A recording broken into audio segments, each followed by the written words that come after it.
আজ বাড়ি যাওয়ার দিন। তো আজকে সবার একটু মন খারাপ, কারণ প্রথম মাসি বাড়ি এসেছিলাম আর কয়েকদিন ছিলাম, আর আজকে একটু মন খারাপ লাগছে।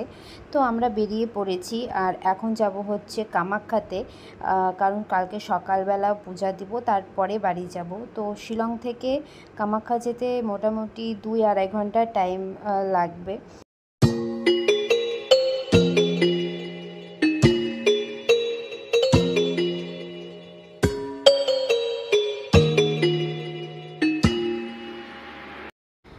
এখন বাজে 10টা 40 আর আমরা মোটামুটি চলে এসেছি।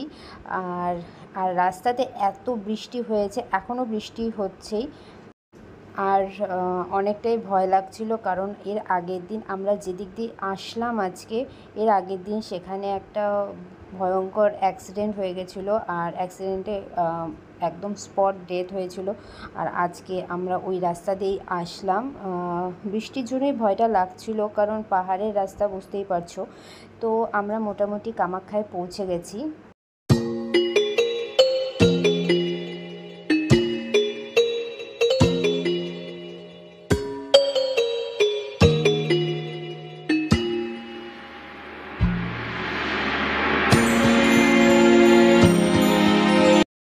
আমরা কামাখ্যাতে পৌঁছে গেছি। এ দেখো গেটটা কামাখ্যার, এত সুন্দর। এই ফার্স্ট টাইম আমি আসলাম কামাখ্যাতে, আর কালকে মায়ের পুজো দিব।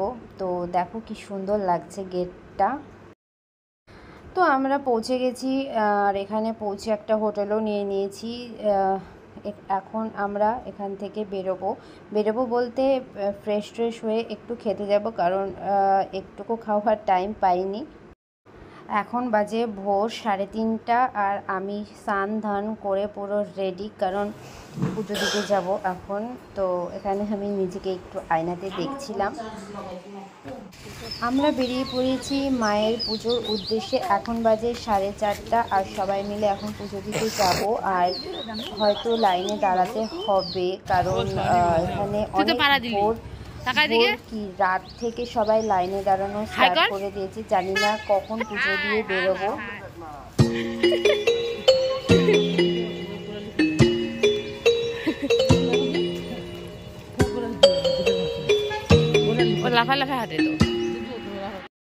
আর দেখো তোমরা এখানে কত বড় লাইন। আমরা এত সকালে এসেও সবার পেছনে, কারণ এখানে রাতের থেকে সবাই লাইনে দাঁড়ানো স্টার্ট করে দিয়েছে। এখানে ফার্স্টে কুপন নিতে হবে, তারপরে মন্দিরের ওখানে যেতে পারবো।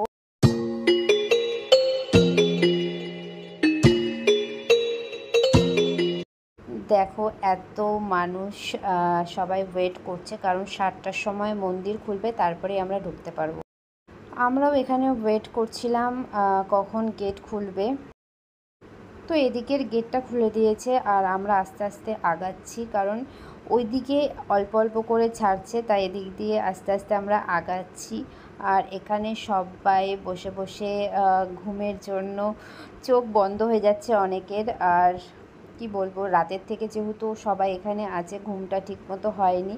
আর কোনো ব্যাপার না, একদিনই তো মায়ের পুজোর জন্য এটুকু তো স্যাক্রিফাইস করাই যায়, তাই না বলো? আর দেখো কত বড় লাইন, এদিক থেকে দেখতেই পাচ্ছ তোমরা। আর এতটুকু আসতে আমাদের 9:30 বেজে গেছিলো।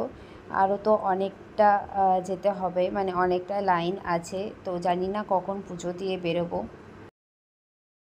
আমরা মায়ের পুজো দিয়ে বেরিয়ে পড়েছি, আর পুজো দিয়ে অনেকটাই শান্তি লাগছে, আর ভালো ভালো মায়ের দর্শনটাও হয়ে গেছে। ওখানে ক্যামেরা অ্যালাউ ছিল না দেখে আমি ভিডিও করতে পারিনি। তো এখন যাব হচ্ছে গৌহাটি, কারণ ওখান থেকে আমাদের ট্রেন।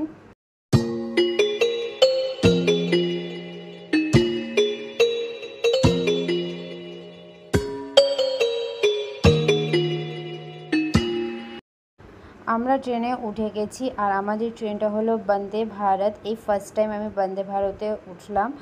আর আমরা গৌহাটি থেকে শিলিগুড়ি অবধি যাব, আর তারপরে শিলিগুড়ির থেকে রায়গঞ্জ। আর এখানে দেখো সবাই পেপার পড়তেই ব্যস্ত। এরপর আমাদের টিফিন দিয়েছিল। টিফিনে কী কী ছিল তোমাদেরকে দেখাচ্ছি। টিফিনে ছিল হচ্ছে একটা টি, কচুরি আর বেসনের লাড্ডু, চিড়া ভাজা আর একটা জুস আর টমেটো কেচাপ। আমরা ট্রেন থেকে নেমে পড়েছি আর আমরা শিলিগুড়িতে পৌঁছে গেছি। আর রাতের ডিনারটাও দিয়েছিল, আমি ভিডিও করতে ভুলে গেছিলাম কারণ এতটা টায়ার্ড লাগছিল, তাই জন্য। স্টেশন থেকে বেরিয়ে আমরা ছোটো গাড়িতে উঠে পড়েছি। এখন যাচ্ছি বাড়ি, আর বাড়ি গিয়ে ফ্রেশ হয়ে দিব এক ঘুম, কারণ শরীর আর চলছে না। তো ভিডিওটা এখানেই শেষ করছি। ভিডিওটা কেমন লাগলো অবশ্যই কমেন্ট করে জানিও, আর ভালো লাগলে একটা লাইক করে দিও। আর আমার চ্যানেলে নতুন এসে থাকলে আমার চ্যানেলটাকে অবশ্যই সাবস্ক্রাইব করে দিও। দেখা হচ্ছে নেক্সট ভিডিওতে। Bye bye.